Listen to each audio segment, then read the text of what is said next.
sax ku dëkk Dakar ak ku dëkkul Dakar amul solo wante ñit bu ngeen xam ne ni musuñu ko sax denk ab poulailler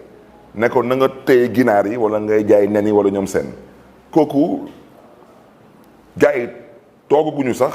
ñu duut ko baaraam ne ko ana suñu juróomi milliards.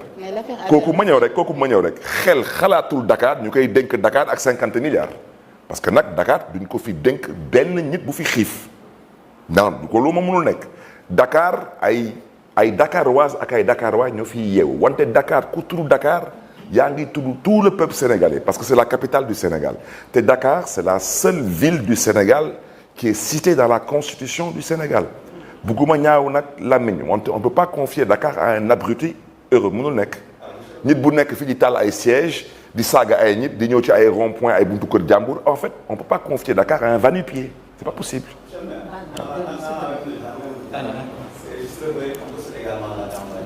Au départ, nous avons une coalition B. On a vu que c'est une coalition qui est en puissance par rapport à l'offre programmatique. Vous avez justement cette offre programmatique. Comment vous avez réussi justement à mobiliser, à fédérer les populations par rapport à cette offre programmatique? D'autant plus que aujourd'hui, vous êtes une alternative par rapport aux différents en termes de propositions à l'Assemblée. D'abord, lu tax may rafetlu tey émission bi parce que mooy format bi. Donc, comme vous le savez, ñii du ñu ay spectateurs ay acteurs lañu donc ils reviendront là-dessus ñu bëri ci askan bi dañu doon toog di ñu laaj lu tax du ngeen wax ci waxu programme ñu ne leen élection bi su nekkoon 15 jours 2 semaines mu demee neneen mais comme élection bi 3 semaines la na ngeen ñu may 2 premières semaines yi ñu njëkk def lu ñuy def mooy suñu stratégie parce que match su amee match ñaari équipe ñooy football am déet mais fii dafa am benn waay bu bëgg a taxaw ne moom kese mooy football mënul nekk il faut une dualité d'abord dualité moom à un moment donné il a voulu choisir sa dualité ñu ne ko mënul nekk askan bi mooy tànn dualité bi donc on a déjà établi et on a réussi à asseoir une dualité crédible ça veut dire que moom mu neex ko mu naqari ko askanu Sénégal lu ñu gis tey mooy coalition am ak suñu bos di nuyu nag yeneen coalition yi yëpp di leen di ziar di leen di jox seen wàccuwaay wante il fallait déjà que ñu régler cette question maintenant pour la deuxième semaine ñu ne nous allons mettre l'accent sur le programme parce que suñu commencé woon par programme bi comme fii dafa am ay nit ñu mën a ruube loo wax loo teg ci kaw table bi ñu bëgg ko ñàkkal faydal ñu ne ñun on termine par ça suñu programme mooy Sénégal c'est ça notre programme le S c'est pour le social le E c'est pour l'équité équitable le N c'est novateur beneen E bi mooy enrichissant le G mooy gagnant-gagnant le A mooy ambitieux le L mooy loyal moo tax ñu woote sàmm sa kàddu S bi nag te ensuite dinaa laaj Pape Djibril ak Thierno ñu mën tamit relancer waat sur chaque lettre parce que lu ñuy wax ni tey dañu bëgg a wax ci leer joxuñu Sénégalais rendez-vous 2024 nous donnons aux Sénégalais rendez-vous en 2029 te ñun ñii su ci yàlla defee sutura nous comptons cheminer jusqu'en 2029 suñu yàlla mayee ndam ñu déggee ko noonu suñu yàlla mayee leneen ñu jàppee ko noonu wante ñun lu ñuy ñaan yàlla na yàlla def lu gën ci Sénégal ak ci askanu Sénégal est lu tax ñu woy ko social man damay jël mon cas à moi parce que dama bëgg a wax ci leer ku la jox ndekki jox la añ ba jox la njoganal su la diggee reer nga mën ko gëm man damay sàkku ci mbokk yi ñu ma bëgg ak ñu ma bañ bu ñu xool suma jëmm nañu xool coalition bi parce que nag munoo bañ Barth bañ Pape Djibril bañ Thierno Bocoum bañ Bougane Gueye Dany bañ Anta Babacar bañ Serigne Babacar Serigne Moustapha Sy bañ Khalifa Sall daanaka ci gàttal da nga bañ Sénégal ku bañ Sénégal wax dëgg yàlla mënuñu wax ak yow parce que ñun borom xel yi la ñuy waxal ak tamit borom dégg-dégg li ñuy waxal mais ay je suis fâché je suis énervé na la yàlla may xolu muñ c'est tout donc social man mairie de Dakar wax naa ko may birlaat wax ci fii j'ai toujours parlé de l'humain doomu aadama mettre l'humain au cœur de nos politiques de nos priorités de nos urgences l'humain doomu aadama mu dafa nar a mën a faju su bëggee jàng mën a jàng moo tax ñu ne ñun dañuy introduire proposition de loi ensuite dinaa wax fan nañ jëlee xaalis ki parce que qui peut le plus peut le moins qui peut le plus rek peut le moins dama ne état tey mi ngi joxe ay bourses pour le public wante mairie de Dakar état la mairie de Dakar day joxe bourse pour le public di joxe bourse pour le privé di joxe bourse bitim réew mairie de Dakar États-Unis Canada France Maroc rek mi ngi fay joxe 1 million d'euros fii biir Sénégal ñu ngi joxe 3 milliards te ñëpp ak may dégg balaa may dee waaye benn waaye taxaw fële day audité mairie de Dakar dama ne na nga tàpp sa xol yow damal xool yi Ziguinchor foofu soxlul audité parce que liggéeyu fa dara ku liggéeyul dara kenn du ko audité te pourtant ay milliards yi ñuy fa wax rek mën a wax rek te bañ a wax dëgg jàng loolu ci jàng bi la. il faut que bépp doomu sénégalais buy yeewu fii ñu mën ko may opportunité mu mën a jàng loolu l'État doit être en mesure de prendre des dispositions pour loolu mën a nekk ñoom tey ñooy wootee pétrole ñooy wootee gaz ñooy wootee zircon ñooy wootee réduction du train de vie de l'État ñooy wootee rationalisation des richesses dëkk bi am na koom-koom beneen bi santé la santé pour tous man de wane naa suma bopp ci centre de dialyse te su ma baat ci kaw en tant que maire de Dakar su ma yàlla mayee ma pare mandat bi le cancer du sein le cancer de la prostate le cancer du col de l'utérus le diabète les dialyses ici à Dakar nous allons en faire notre problème et l'État du Sénégal en a les moyens c'est une question de volonté politique dañ day nekk ay loi dañ koy imposer te loolu dañ koy lijjanti dans la répartition des richesses et lors des débats sur les orientations budgétaires nous avons tous été ici parlementaires kenn duñu jàngal Assemblée nationale kenn duñu fi jàngal Assemblée nationale dañ ko miin dañ ko namp te xam tamit le règlement intérieur xam lan mooy commission xam lan mooy plénière xam lan mooy bureau assemblée bu ci tegu le social jigéen ñi ak ndaw ñi il faut surtout tamit avec les personnes vivant avec un handicap il faut que ñuy mën a gis seen bopp ci la politique sociale de l'État du Sénégal dafa am solo mais nag social pour les retraités nous avons pris l'engagement suñu yàlla maye majorité Assemblée nationale bépp retraité bu nekk Sénégal ce 5 premiers millions yu ngay gagné at bu nekk kenn du la ci jëlal benn impôt man suma yaay daf ma dégg démb mu ne ma mais Barthélemy man aw ma 250 000 ma ne ko yaay ñaata nga am mu ne man 209 000 francs laay am mois bu nekk xaw ma 2 mois bu nekk ma ne ko ah yow de kon di nga may votel parce que dama ne mën nga nekk retraité am ay immeuble mën nga nekk retraité yor ay poulailler yor ay bagages yu mel noonu wante yow sa 5 premiers millions doo ci fay impôt sooy nekk nag retraité di am ay immeuble di am ay 300-400 millions de revenus locatifs bien sûr que di nga fay impôt mais sur les 5 premiers millions yow tamit ci nga bokk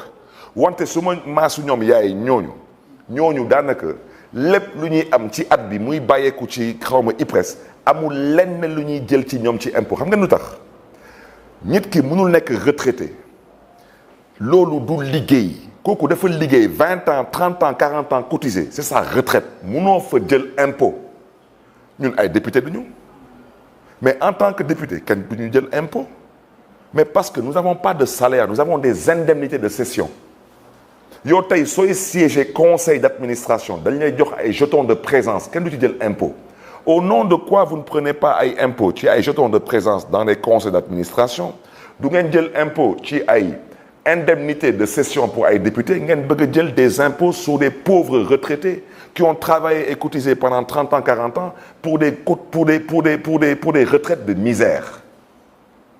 c'est du social toujours sur le volet social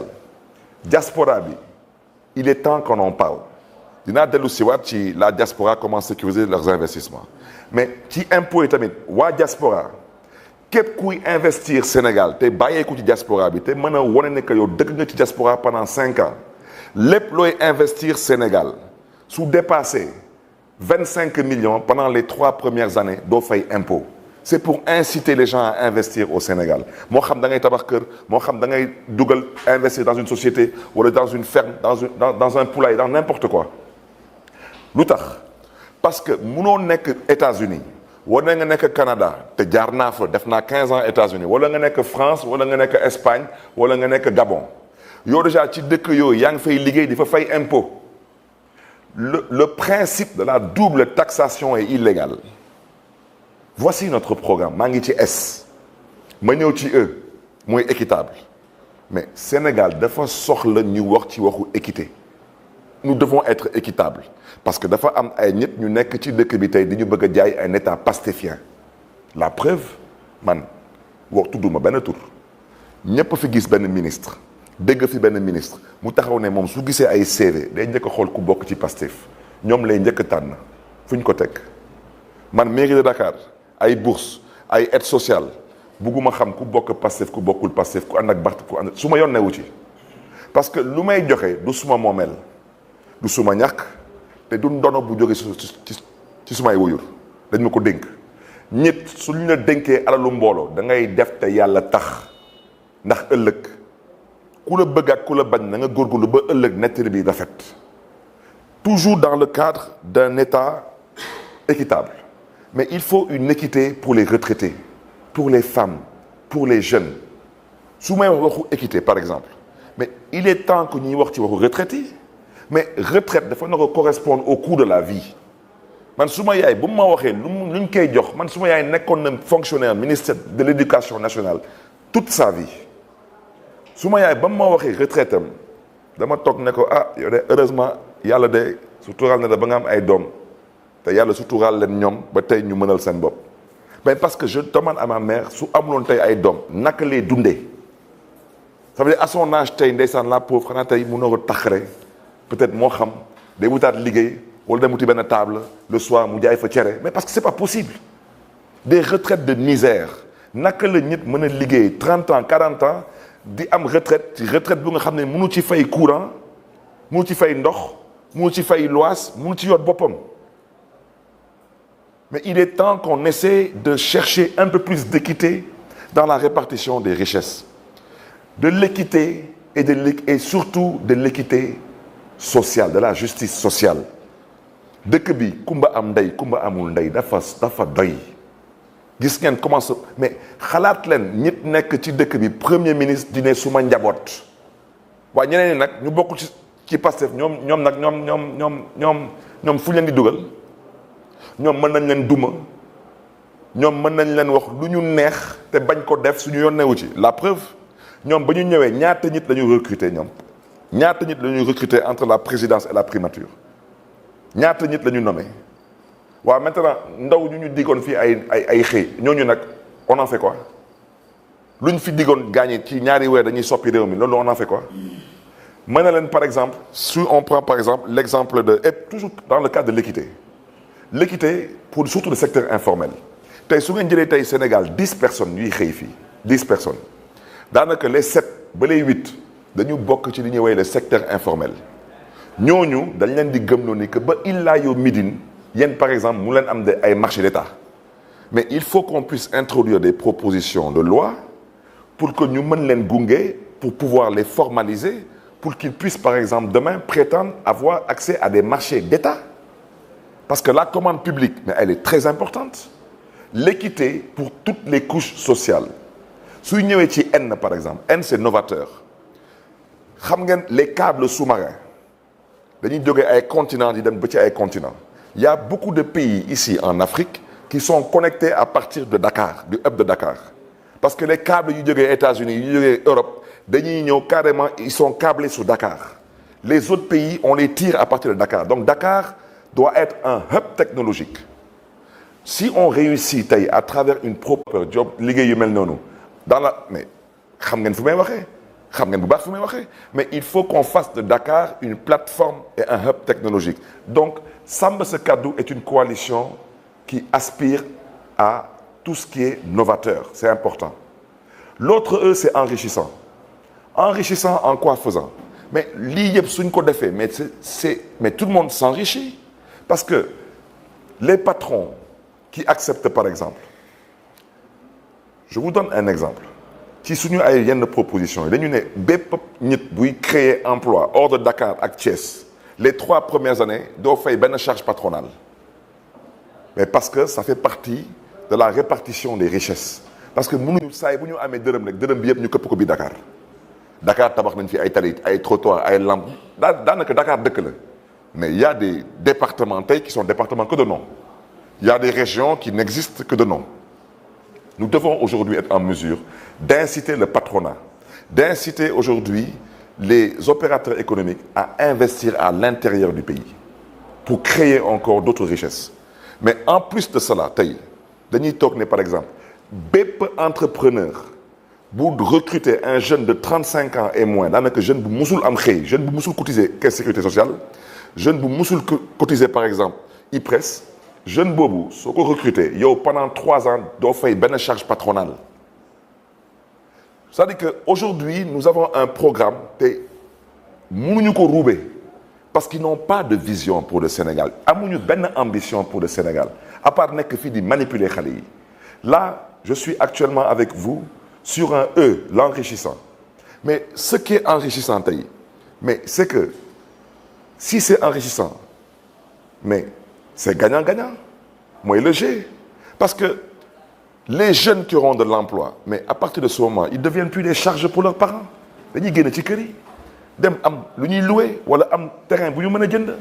ensuite jéem a xool nu ñuy dajalee tuuti xaalis bu mën a jënd ciment béton fer takkale ni ñëpp ma dem takki jabar am ay doom.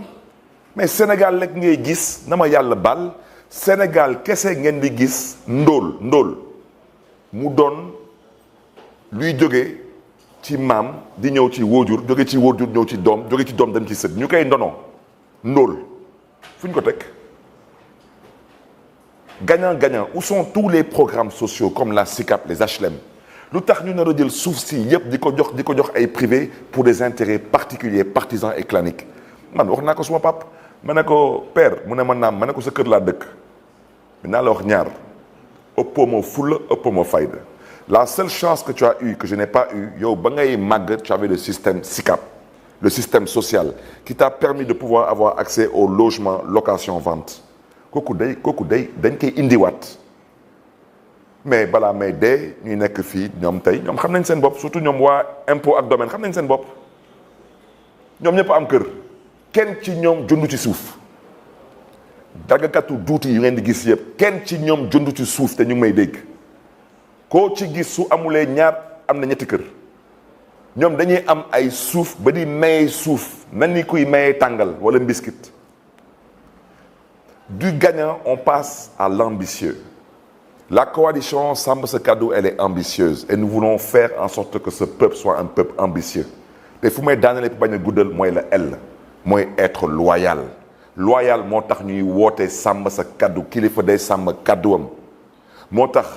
mën na leen fuñ leen di wooyee du 2024 c'est 2029 donc suñ leen wooyee ci 2024 ngeen may ñu seen confiance jox ñu seen confiance ci 2024 xanaa nag du ñu am yaakaar ci yéen ci 2029 di jël suñu yelluwaan di ko këpp ci 2024 duñ ko def peut-être ngeen may ma mën a sàkku ci Pape Djibril wala Thierno ñu mën ci yokk dara parce que dama bëgg a wax ci leer Sénégal nous l'avons réfléchi et conçu ensemble et je n'ai pas envie de mettre à répéter une leçon mais je veux dire il y a énormément de choses sur chaque lettre peut-être que j'ai omis de dire mais je voudrais que les Sénégalais sachent que nous sommes des jeunes nous sommes le présent et l'avenir de ce pays comme la majorité de la population sénégalaise qui font à peu près 72% de cette population et nous voulons ensemble main dans la main travailler le Sénégal le construire le développer dans la paix la stabilité la responsabilité mais surtout la citoyenneté. Voilà monsieur le maire wax nga programme mais doxalin bi ñu ci bëri ci loolu la ñuy xel ñaar maanaam fële ci assemblée ba ñenn ñi sax bi xalaat ne ngeen yoroon majorité cohabitation ba mu bloquer action du gouvernement dina am nan ngeen fas yéene doxalee yëpp et blocage du am seen diggante ak li nga xam ne ko. mais d'abord programme bi je pense que kuy njëkk a bëgg a gis programme boobu kuy njëkk a bëgg a jël programme bi ànd ak ñun pour liggéey mooy président Bassirou Diomaye Faye parce que moom fu mu toog nii jamono yi nii toogagul dafa catu rek.